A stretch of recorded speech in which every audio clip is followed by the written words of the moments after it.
Hello, I'm Harley Shockey. I'm a senior at Wichita State University, and I will be sharing my research and thoughts over the issue of disproportionate minority contact, as well as possible solution to the problem.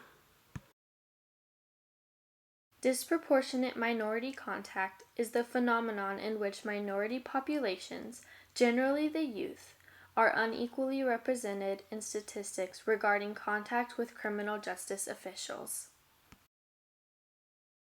So what is the problem with DMC? A study in 2011 found that over 36% of all delinquency cases handled by the United States juvenile courts involved minority youth, while the population of all minority youth only make up 21% of the nation's entire youth population. When it's broken down, these numbers should be equal. What these numbers suggest instead is that youth of color commit more crime at rates much higher than white youth. The cause of disproportionate minority contact is debated between two major sides. One side believes it is caused by racism brought on by law enforcement and other professionals in the criminal justice field, while the other tends to believe it is simply the fact that minority groups commit crimes at a higher rate. Although there are isolated incidents of racism throughout law enforcement, they are far more rare than the media would have you believe. For the longest time, I sat on the side believing that minority groups just committed more crimes than their white counterparts. However, the issue is much deeper than that. The simple fact is, minorities do not commit more crimes than whites. Studies show that youth of color were arrested 1.5 times more often than white youth, despite similar offending rates. This is a concept that took me a while to understand. What this means is that a teen who is of African American, Hispanic, Asian, Pacific Islander, or Native American descent is 1.5 times more likely to be arrested for committing the same crime their white friend committed. Maybe you're still not convinced. In 2003, a national survey on drug use and health by the Substance Abuse and Mental Health Services Administration found that white youth are just as likely, if not more so, to be involved with illegal drug use and distribution. A key difference is that white youth tend to use and sell drugs in their homes, while minority youth are more likely to do so on street corners and in other public neighborhood gathering areas. Why is disproportionate minority contact an issue? Disproportionate minority contact is a problem because it enters minority youth into the revolving door of the justice system. The concept is difficult to prove but almost impossible to deny. Whether white or minority, the more system contact that members of the youth have, the more of a negative impact it has on their lives overall. By studying trends in youth contact with the juvenile system, it is clear that the more contact they had in younger years, the more likely they were to become adult offenders. This concept is difficult to prove because we cannot do a side-by-side analysis of how a child's life would fare based on various amounts of contact with the criminal justice system, and it would be highly unethical to conduct research studying the results of repeatedly putting children in situations which keeps them involved in the juvenile justice system. Minority youth are much more likely to be arrested, detained, and eventually transferred to an adult prison than white youth.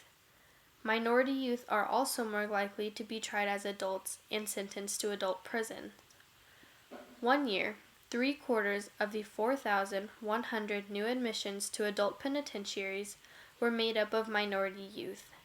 That is insane. At those rates, it's no wonder we have the issue of prison overcrowding. If we diverted minority youth offenders the same as we do with white youth offenders, we could drastically decrease the overall prison population, which in turn saves our country money. What is currently being done? The Juvenile Justice and Delinquency Prevention Act was established in 1974 and more recently authorized with bipartisan support. The JJDPA is based on the idea that children should be guarded by federal standards for care and custody, while also keeping the safety of the community in mind. There are 4 major requirements of the Juvenile Justice and Delinquency Prevention Act. One of those being the reduction of the disproportionate minority contact. States are required to assess disproportionate contact of youth of color from every major step from arrest through the confinement. Supporters of this act believe that it would end the 2-tier juvenile justice system that gives whites restorative sanctions and locks up minorities, and will furthermore increase equality. Failure to make a good faith effort in rectifying racial inequalities results in a 20% cut in federal funds and the reallocation of the remaining funds toward meeting compliance standards. 20% may not be a staggering amount in some cases. However, it continues to send a clear message that changes need to be made. According to the Office of Juvenile Justice and Delinquency Prevention, reduction in disproportionate minority contact can only happen with comprehensive assessments that include 5 important phases. The first is identification. DMC as a whole must be identified and responsibility must be taken. The second is assessment and diagnosis. The third is intervention. Fourth, evaluation. And fifth is continual monitoring. We have implemented these principles in Sedgwick County, and the response has been amazing. Most times it is difficult to fix a problem until it has been brought to the surface and analyzed.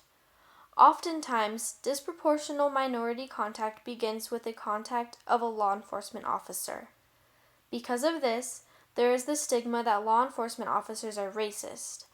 However, when confronted with the statistics of disproportionate minority contact, most officers were welcome of change and were not even aware that this was happening. These responses lead me to believe that identification is the most important step in successfully diminishing disproportional minority contact. Here in Wichita, we have already began the process of eliminating disproportionate minority contact. During the early phases of contact with the juvenile system, youth go through an offender risk screening, which helps us divert low-risk offenders away from confinement and into alternative solutions such as home supervision, minimum security shelters, and electronic monitoring. We try to keep juveniles out of the system as much as we can in order to eliminate contact and lessen the chance they continue cycling through the justice system. Wichita criminal justice officials also receive cultural diversity training, which helps them better understand, relate, and help minority offenders. Adam Foss gave a TED Talk about his vision for a better justice system. Although this has to do with youth delinquents of all races, it especially comes into play when we discuss youth of color. Foss discusses the prosecutor's choice to prosecute to the full extent of the law or to take another approach, get creative, and work on another solution which will actually help the child. Disproportionate minority contact happens again and again when we try so hard to punish minority juvenile delinquents and continue processing and pushing them through the juvenile justice system until they reach the age or status at which we are able to transfer them into the adult corrections system. I believe that a better solution to diminish disproportionate minority contact is to go about it the way that Adam Foss has. We must get creative, and we must be willing to put in the work up front in order to save the lives of children. Because that is basically what happens. When we continue to ignore DMC and not take action, we continue to take lives from children, ultimately sentencing them to life in a revolving door of corrections. The programs we have in place today, which offer alternatives to detention facilities, tutoring, and after-school activities for minority neighborhoods and schools, are excellent. However, we need to work on educating our public about disproportionate minority contact. We must take a big step and really discuss the core issues so that both sides of the table understand what is at stake. The truth is that disproportionate minority contact is not caused by racist cops, nor is it caused by a large amount of crime committed by minority youth.